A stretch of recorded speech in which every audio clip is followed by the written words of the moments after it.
మూడు రాజధానులు అనే అసెంబ్లీ సాక్షిగా ప్రకటించిన తర్వాత ఇదే తుళ్లూరు ప్రాంతం అట్టుడికిపోయిందని చెప్పుకోవాలి. దాదాపు 2019 నుంచి 24 వరకు ఉద్యమ కాలం అంతా కూడా ఇప్పుడు మనం చూస్తున్న ఈ ప్రాంతంలోనే తుళ్లూరు ఉద్యమ శిబిరం ఇక్కడ ఉండేది. ప్రతిరోజు కూడా పొద్దున్నే వాళ్ళ పనులు ముగించుకుని పిల్లల్ని స్కూళ్ళకు పంపించుకొని లేకపోతే మెడిసిన్ వేసుకునే పెద్దవాళ్ళు ఉంటే వాళ్ళకి మెడిసిన్ అందించి అట్లాగే ఇంట్లో వంటలు చేసుకొని భర్తలు చూసుకుంటూ ఒకవైపు అంటే కుటుంబాన్ని చూసుకుంటూ మరోవైపు పిల్లల్ని చూసుకుంటూ ఇక్కడికి వచ్చి ఈ ఉద్యమ శిబిరాల దగ్గర ఉంటే అప్పుడు పడ్డ ఆవేదన కానివ్వండి, లేకపోతే అప్పుడు పడ్డ క్షోభ కానివ్వండి, అప్పుడు పడ్డ బాధలు కానీ చెప్పడానికి మనతో అరుంధతి గారు ఉన్నారు. అరుంధతి గారు అప్పుడు పరిస్థితులను తలుచుకుని మళ్ళీ ఈ రోజున ఒక చట్టబద్ధత వచ్చి అమరావతికి చట్టబద్ధత వచ్చి గెజెట్ వచ్చిన తర్వాత పరిస్థితులు జరుగుతున్న అభివృద్ధి గురించి తలుచుకుంటుంటే మీకు ఏమనిపిస్తుంది?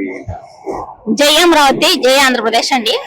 మమ్మల్ని గత 5 సంవత్సరాలు ఒక సైకో మామూలుగా ఏడిపించాల.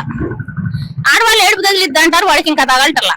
ఎంత దౌర్భాగ్యంగా అంటే ఇప్పుడు మీరు చూపించిన ఈ 4 కోట్ల ప్రాంతంలో మేము నడి రోడ్డు మీద కూర్చొని టెంట్ కూడా లేకుండా చాలా బాధాకరంగా ఎంత మనోవేదన గురయ్యామంటే ఆ రోడ్డు మీద కూర్చుంటే మామూలుగా ప్రజాస్వామ్యంలో స్వేచ్ఛగా శాంతియుతంగా సమ్మెలు నిర్వహించుకునే హక్కు ఉంది రాజ్యాంగం ప్రకారం. ఇప్పుడు మాట్లాడుతున్నాడుగా ఒక సైకో రాజ్యాంగం గురించి, ఆయనకి తెలుసో లేదో కానీ మాకు తెలుసు. అయితే అక్కడ శాంతియుతంగా కూర్చొని నిరసనలు తెలియజేస్తుంటేనే ఈ రోడ్డు మీద దాని మీద కూర్చోడానికి లేదని దీని ఎదురుగానే అది కనపడుతుంది చూడండి, సీసీ కెమెరా ఒకటి పెట్టి దాని నుంచి ఆయన తాడేపల్లి కొంపకు పెట్టుకొని ఇక్కడ జై అమరావతి అంటే లాఠీ చార్జ్, ఇక్కడ జై అమరావతి అంటే అక్కడ కేసు, ఇట్లా ఫైల్ చేసి మమ్మల్ని ఒక పాకిస్తానీ ఉగ్రవాదులు తీవ్రవాదుల్లాగా ఫ్రేమ్ అవుట్ చేశాడు. మమ్మల్ని ఎంతటి మనోవేదనకు గురి చేశాడంటే, ఎంతటి అప్రజాస్వామికంగా బిహేవ్ చేశాడంటే, సామాన్యంగా నడుచుకుంటూ గుడికి వెళ్తుంటే మా మీద లాఠీ చార్జ్ చేపించి రాయపూడి దగ్గర బంకు దగ్గర అవసరమైతే పిస్టల్ కూడా వాడమని అడ్రస్ ఎంతటి ఇదిగా మా మీద దాడి చేశారంటే, మహిళల మీద మగ పోలీసులు చేయెత్తకూడదు అనేది రాజ్యాంగ నియమం. కానీ మగ పోలీసుల చేత మమ్మల్ని కొట్టించాడు, కంపలేపించాడు. మాకు అసలు ఎట్లా ఉంటుందని మాకు అసలు తెలియదు. మేము ఎంత ఇదంటే ఏరియాలో భూములు ఇచ్చామనే కానీ ఇంట్లోంచి బయటకు వచ్చిన వాళ్ళం కాదు. గుడికి వెళ్తే కూడా ఇట్లా సహజత కొడతారని తెలియదు. ఎంత ఘోరానికి దిగారంటే ఎటోళ్ళు అటు పట్టుకొని లాగి మమ్మల్ని సపోర్ట్ చేయడానికి వచ్చిన మగవాళ్ళని అందరం తీసుకెళ్లి వ్యాన్లు ఎక్కించి ఎంత ఘోరానికి దిగారంటే అందరు మగవాళ్ళని ఒక వ్యాన్లో ఎక్కించి నన్నైతే ఒక్క ఆడ మనిషిని లేడీ కానిస్టేబుల్ లేకుండా జెంట్స్ కానిస్టేబుల్స్ ఎక్కి నన్ను బండ్లో వేసి అటు ఇటు తిప్పి మంగళగిరి స్టేషన్ కి వేశారు. ఈ అరాచకాలు అంతా ఎంత అని చెప్పడానికి అసలు కర్రలకి చిన్న రాడ్లు సూదులు లాంటి గుచ్చి వాటి పెట్టి కొట్టడం. మీరు అప్పుడు విజువల్స్ లో చూసే ఉంటారు. ఒక జంట ఇటుకరాయి తీసుకొని కూడా మా మీద వేయటానికి సిద్ధపడ్డాడు. ఒక ఇంకా నిజం చెప్పాలంటే వాళ్ళ నిజమైన పోలీసులు లేరు.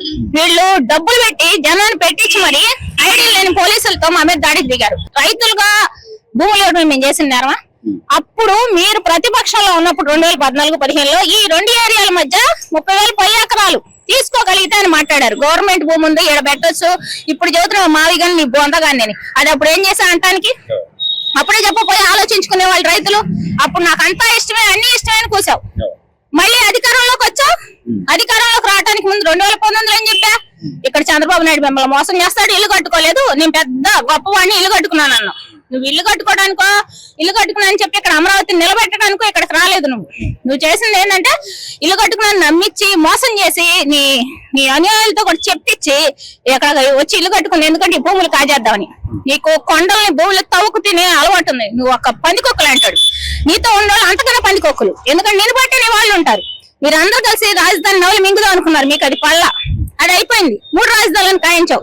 మళ్ళీ దాన్ని ఇంప్లిమెంటేషన్ చేయలేకపోయావు. 151 మంది ఉన్నారు, పైన 22 మంది ఉన్నారుగా. అప్పుడు ఏం చేసావు?